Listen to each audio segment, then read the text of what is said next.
Slick back. No, no, slick back. That's what I said. Slick back. No, nigga, I'm a pimp named Slick back. Pimp named Slick back. Pimp named Slick back. Nigga, are you deaf? I'm a pimp named Slick. Assalamualaikum warahmatullahi wabarakatuh. Shalom, Om Swastiastu, nama budaya, salam kebajikan. Halo semuanya, perkenalkan saya Darren Fredrik Parera. Kami dari Universitas Widyagama Mahakam Samarinda. Di kesempatan kali ini, kami akan membuat video pembelajaran tentang pendidikan anti korupsi, mulai dari definisinya, bentuk-bentuknya, nilai integritas, serta studi kasusnya di Indonesia itu sendiri. Latar belakang, tindak pidana korupsi yang ada di Indonesia masih menjadi masalah besar yang dihadapi oleh bangsa Indonesia.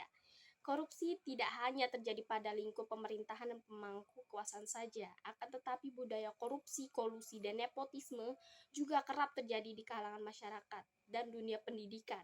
Berdasarkan data Anti-Corruption Clearing House (ECCH) 2018, pada kasus korupsi terhitung ada sebanyak 86% pelaku tindak pidana korupsi memiliki latar belakang riwayat pendidikan sarjana. Berdasarkan Undang-Undang Nomor 30 Tahun 2002 tentang Komisi Pemberantasan Korupsi, dalam melaksanakan tugas pencegahan memiliki wewenang dalam melaksanakan langkah-langkah dan upaya pencegahan yang salah satunya dengan menyelenggarakan program pendidikan anti korupsi pada setiap jenjang pendidikan.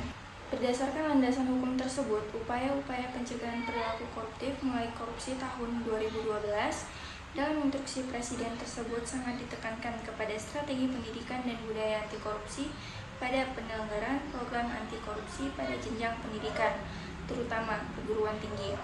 Ini juga merupakan salah satu bentuk langkah pencegahan dan menjadi salah satu cara mengidentifikasi terlaksanakannya nilai-nilai dasar anti korupsi, yaitu nilai-nilai integritas. Definisi korupsi. Selanjutnya, kata korupsi berasal dari bahasa Latin corruption atau corruptus. Corruption memiliki arti beragam, yakni tindakan merusak atau menghancurkan. Corruption juga diartikan kebusukan, keburukan, kebejatan, ketidakjujuran, dapat diusap, tidak bermoral, menyimpang, dan dari kesucian. Kata-kata atau ucapan yang menghina atau memfitnah. Kata corruptio masuk dalam bahasa Inggris menjadi kata corruption, dalam bahasa Belanda menjadi corrupte. Kata corrupte dalam bahasa Belanda masuk ke dalam pembendaharaan Indonesia menjadi korupsi. Menurut Kamus Besar Bahasa Indonesia KBBI, korupsi adalah penyelewengan atau penyalahgunaan uang negara, perusahaan, organisasi, yayasan, dan sebagainya untuk keuntungan pribadi atau orang lain. Pengertian korupsi menurut para ahli dikutip dari buku Arti Korupsi dan juga Ciri-ciri Korupsi karangan R. Toto Sugiarto. Terdapat beberapa pengertian korupsi menurut para ahli. Salah satunya adalah Jeremy Popper sebagai aktivis New Zealand. Jeremy Popper mengartikan korupsi sebagai perilaku yang dilakukan oleh pejabat yang secara tidak wajar dan tidak sah, membuat diri mereka serta orang lain mendapatkan keuntungan dengan menyalahgunakan wewenangnya. Pengertian korupsi menurut Guy Benveniste terbagi menjadi 3, yaitu illegal corruption. Illegal corruption ini berupa tindakan mengacaukan peraturan atau regulasi hukum tertentu. Yang kedua, mercenary corruption. Mercenary corruption ini sejenis korupsi yang digunakan untuk memperoleh kepentingan pribadi atau kepentingan untuk diri sendiri. Dan yang ketiga, ada ideological corruption. Korupsi yang ini dilakukan karena kepentingan kelompok atau bersama akibat dari komitmen atau ideologi seseorang.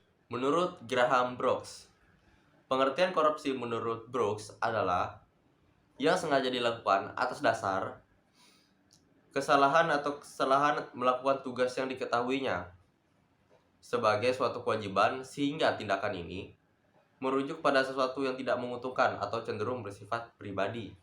Baik, yang keempat yaitu menurut Haryat Moko. Menurut pengajar filsafat di Universitas Sanata Dharma atau USD, Haryat Moko, definisi korupsi adalah upaya campur tangan menggunakan kemampuan yang didapat dari posisi penyalahgunaan informasi, keputusan, pengaruh uang, dan kekayaan demi kepentingan dan keuntungan dari pihaknya sendiri. Berdasarkan Undang-Undang Nomor 31 Tahun 1999 tentang Pemberantasan Tindak Pidana Korupsi, definisi korupsi merujuk pada beberapa jenis diantaranya tindakan kerugian keuangan pada negara, suap menyuap, penggelapan jabatan, pemerasan, perbuatan curang, pembentukan kepentingan dalam hal pengadaan dan gratifikasi. Nah, korupsi yang satu ini kami angkat karena identik dengan polemik di Indonesia. Karena sesuatu bahkan termasuk hukum itu bisa diperjualbelikan, misal seperti hukuman diringankan lewat sogok atau suap, bahkan proses pembuatan administrasi yang membayar lebih menjadi lebih instan. Padahal harus lewat seleksi administrasi. Untuk lebih jelasnya sebagai berikut. Saya ambil dari kutipan Undang-Undang Nomor 20 Tahun 2001. Isinya A. Memberikan atau menjanjikan sesuatu kepada pegawai negeri atau penyelenggara negara tersebut berbuat atau tidak berbuat sesuatu dalam jabatannya yang bertentangan dengan kewajibannya. Isi kutipannya memberi atau menjanjikan kepada hakim dengan maksud untuk mempengaruhi keputusan perkara yang diserahkan kepadanya untuk diadili. Nah, di sini kita mengambil salah satu contoh studi kasus suap menyuap.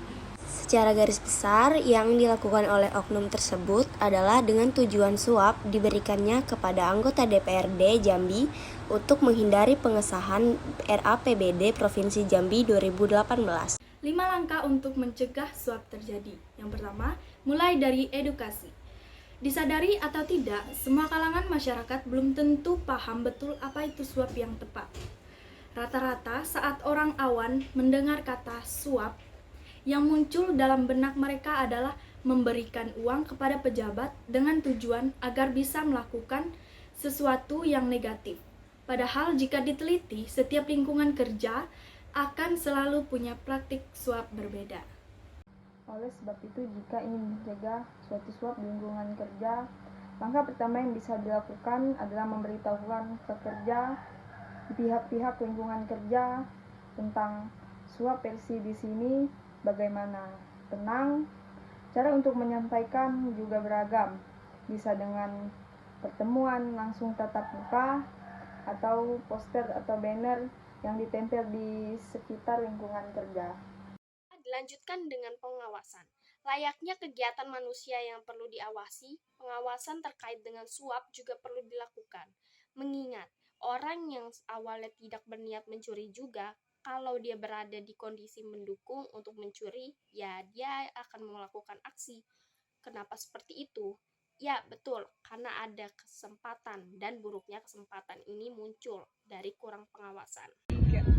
Selanjutnya yaitu landasan bagaimana cara pengawasan untuk mencegah praktek suap, yaitu tergantung dengan jenis lingkungan kerja yang ingin diawasi lebih tepatnya, tapi setidaknya ada 2 pilihan pengawasan, yaitu bisa digunakan pengawasan menggunakan manusia agar jadi aparat pengawas, dan yang kedua pengawasan dengan bantuan teknologi atau CCTV.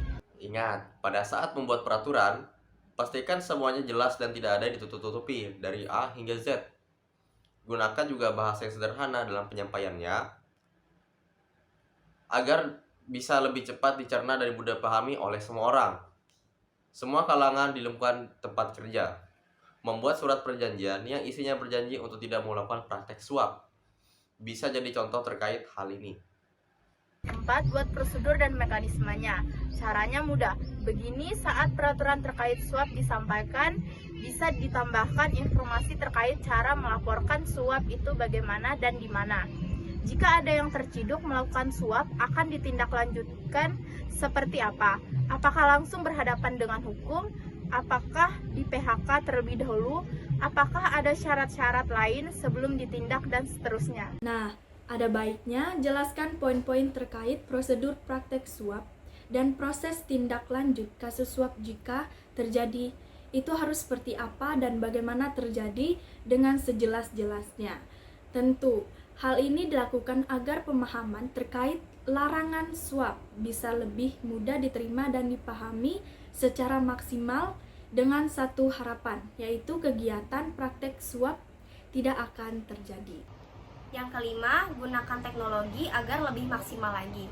Tentu saja teknologi yang dimaksud di sini bukan hanya sekedar CCTV loh, karena masih banyak teknologi yang lain yang dapat kita gunakan menjadi alat pencegahan suap menyuap. Tenang saja, setelah kalimat ini selesai akan ada beberapa contoh studi kasus penerapan penggunaan teknologi untuk mencegah terjadinya suap menyuap.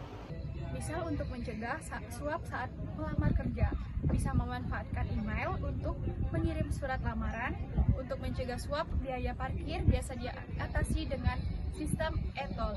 Untuk mencegah suap di luar kantor, biasa secara sembunyi-sembunyi menempelkan alat pelacak dan penyadap di kendaraan dinas dan lain-lain. Dengan begitu, peluang adanya praktek suap bisa jadi kecil, bukan? Saat ini, ISO 3701 adalah standar internasional yang diterbitkan oleh International Organization for Standardization (ISO) yang menetapkan persyaratan dan pedoman untuk sistem manajemen anti suap di Indonesia. ISO mulai diterapkan pada tahun 2017. Standar ini ditetapkan dalam rangka mencegah suap dan pencucian uang. Penerapan ISO 3701 di Indonesia wajib dilakukan oleh lembaga pemerintahan, lembaga keuangan, dan perusahaan yang memiliki potensi risiko tinggi terkait dengan suap. Sekian dari materi yang sudah saya sampaikan bersama teman-teman. Jika masih ada yang belum dimengerti, boleh ditanyakan di kolom komentar di bawah ya. Saya ucapkan terima kasih atas perhatiannya. Mohon maaf bila ada kesalahan kata, baik yang disengaja ataupun tidak disengaja. Wassalamualaikum warahmatullahi wabarakatuh.